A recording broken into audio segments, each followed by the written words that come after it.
breaking news. Striker of the San Francisco Shock is retiring from the Overwatch League effective immediately. It's hard to imagine something like this even happening because Striker's been a staple of the Overwatch League, you know? He has been here ever since the inaugural season when he played for the Boston Uprising. Now to see him gone just like that, it's so weird, especially mid-season, but at the same time, we have to remember, because he has been playing for so long, the chances of him eventually leaving were bound to go up, right? Thinking about it logically, most players in this league do not last for this long. The fact that he went 3.5 years is impressive enough on its own, but I guess this is the end. He just couldn't do it any longer. He wanted to retire, he wanted to get out of the game, and I respect his decision, and I'm sure most of you do as well, because it's kind of a well-deserved retirement at this point. He literally has done everything and then some. All he's really missing is like a regular season MVP award and maybe like a role star, but pretty much everything else has been fulfilled in his career. He's won multiple finals, he won finals MVP, he's always been on a winning team every single year. He's just been really good from start to finish in his career, very successful. But it's not just the winning that's impressive, it's the fact that he's been a pivotal piece on all of his teams that have won that makes him really stand out. In Season 1 on Boston, he was their best player, and he was in the MVP conversation that year. His Tracer was a carry. He was a major,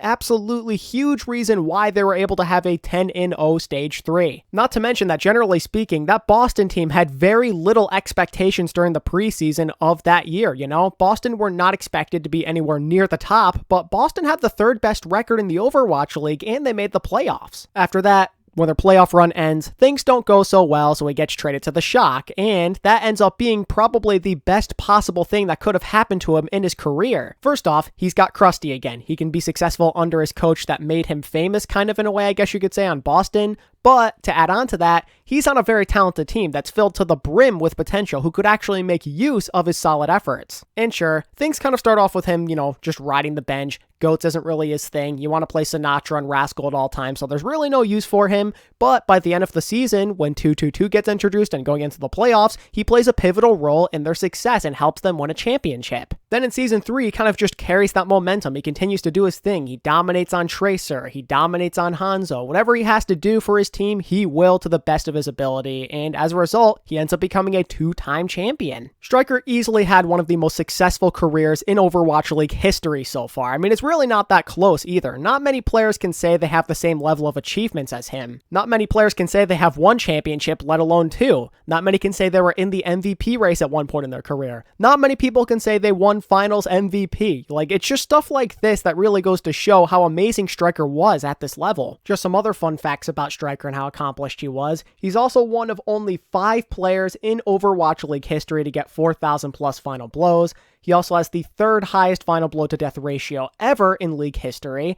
And to top it all off, he has done 3.5 million damage in his Overwatch League career. And of course, when we go beyond the stats and the winning, we have to talk about his Tracer, because this is legendary what he did on this character. He is easily one of the greatest Tracers in the history of the game, if not the best Tracer, you could argue. At the very least, he's probably the best Tracer to ever touch the league, but in my opinion, he goes beyond that. He probably is the best Tracer of all time. Maybe you have a different opinion, but that's how I feel, just because of how dominant he has been and how consistent he has been these last 4 or so years. Given his level of play on Tracer plus other characters, it just goes without saying really that he's one of the most impactful damage dealers in the history of the game. Every team he has gone to has found tremendous success, and he's always found a way to carry and put his fingerprints all over the games he's in. When you think of the greatest DPS players of all time, at least at the Overwatch League level, he is up there with your Carpes and your Prophets of the world. He is that famous and he is that accomplished. Just like you guys, I am very grateful for everything Striker has contributed over these last few years. The work he has put in and the entertainment he has provided us is next level, and that is something I'm always going to be thankful for, and that is a big reason why we will all miss him greatly. Striker's legacy is written all over the league. He's easily going down as one of the most accomplished players in the history of this game's esports scene, and there's no debating it at all. So yeah, sorry for that lengthy appreciation post, I guess you could say, but I really wanted to just sit down and talk about why Striker's going to be missed so much and just reflect upon his career because of how historic his career has been. It's not every day where you see one of the best players in the history of the league just leave you all of a sudden mid-season to retire and stop playing the game he has committed his life to essentially the last 4 years. But unfortunately, at the end of the day, good things cannot last forever, and Striker decided that he had enough and that the game just wasn't enjoyable for him anymore. I don't know the exact reason why he retired, because at the time of this recording, he doesn't really have any sort of official post up,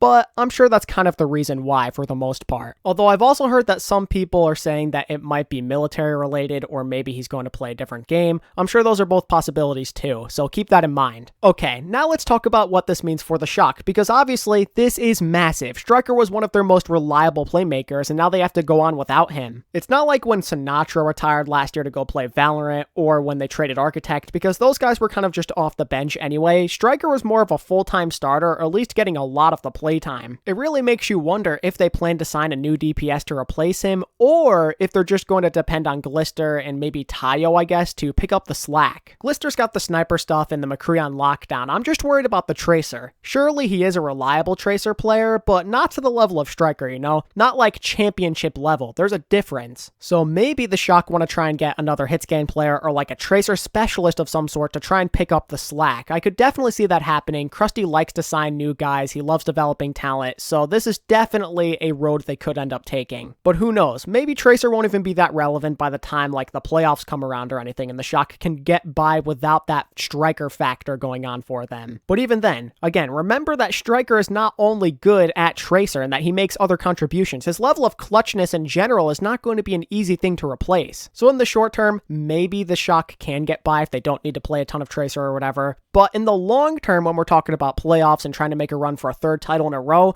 this is going to make their lives a whole lot tougher. Striker is someone they counted on in both of those playoff runs, and not having him now means that the next guy has to step up and take his place and try and replicate that level of success, which is not likely, I feel like, again, because of how amazing he has been in his career and the type of player he was. I'm starting to feel more and more worried about this Shock team. For a while, I'm like, it's no big deal. They didn't do too well in these last couple of tournaments. They'll figure it out. But now I genuinely am concerned that they don't have Striker there to help them. Things continue to get very interesting. The story is developing, ladies and gentlemen. The Shock could be in trouble moving forward, and now I'm seriously like not gonna take this lightly. It's not something I'm just gonna brush aside. This is something we seriously have to think about. After how well Dallas has been playing, it was clear that they were the #1 team in North America to probably win the title this year, but most of us probably still thought the Shock were the #2 or #3 team, but a lot of us now probably will be reconsidering and maybe even moving them down a couple more spots. They aren't who they used to be, ladies and gentlemen. From that Season 2 core that won the first championship, all that's left of it is Super, Smurf,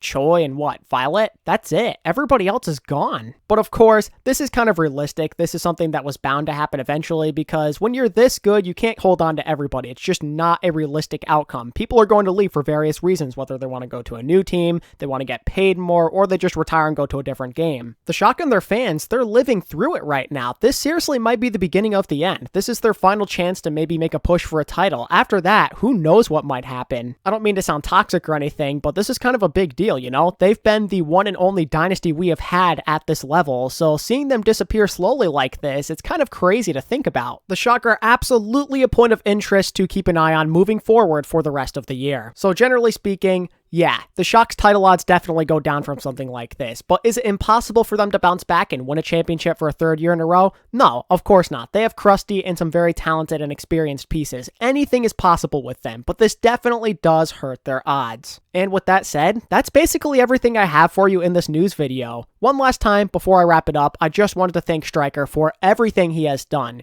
He is such a fantastic player that we will all miss so much. I mean, he just did so much for the league as a whole, both entertainment-wise and for his career. And when it's all said and done, when we look back at some of the best players of all time and the best teams of all time, Striker's name is going to be mentioned without a doubt. Enjoy your retirement, Striker. You earned it without a shadow of a doubt. And with that said, thank you all so much for watching this video. I really do appreciate it. Make sure to give this video a like and subscribe to my channel if you're new around here. And until next time, this is ATP, signing out.